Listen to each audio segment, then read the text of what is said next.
شروع اللہ کے نام سے جو بڑا مہربان اور نہایت رحم کرنے والا ہے۔ السلام علیکم ورحمۃ اللہ وبرکاتہ۔ حضرت سفیان بن عبداللہ ثقفی رضی اللہ تعالیٰ عنہ بیان کرتے ہیں، میں نے عرض کیا، اے اللہ کے رسول صلی اللہ علیہ وآلہ وسلم، مجھے اسلام کے متعلق کوئی ایسی بات بتائیں کہ میں اس کے متعلق آپ کے بعد کسی سے نہ پوچھوں، اور ایک روایت میں ہے آپ کے سوا کسی سے نہ پوچھوں۔ آپ صلی اللہ علیہ وآلہ وسلم نے فرمایا، کہو میں اللہ پر ایمان لایا، پھر ثابت قدم ہو جاؤ۔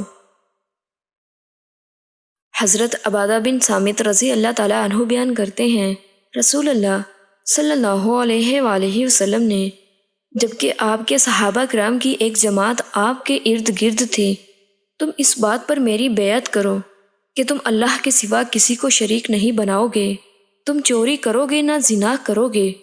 تم اپنی اولاد کو قتل کرو گے نہ اپنی طرف سے کسی پر بہتان لگاؤ گے،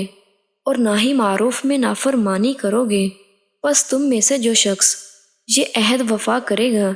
تو اس کا اجر اللہ کے ذمہ ہے، اور جس نے ان میں سے کسی چیز کا ارتکاب کیا اور اسے دنیا میں اس کی سزا مل گئی تو اس کے لیے کفارہ ہے، اور جس نے ان میں سے کسی چیز کا ارتکاب کیا پھر اللہ نے اس کی پردہ پوشی فرمائی تو اس کا معاملہ اللہ کے سپرد ہے، اگر وہ چاہے تو اس سے درگزر فرمائے اور اگر چاہے تو اسے سزا دے۔ بس ہم نے اس پر آپ صلی اللہ علیہ وآلہ وسلم کی بیعت کر لی۔ یہ مشکوٰۃ المصابیح کی حدیث ہے جس کا حوالہ ساتھ موجود ہے۔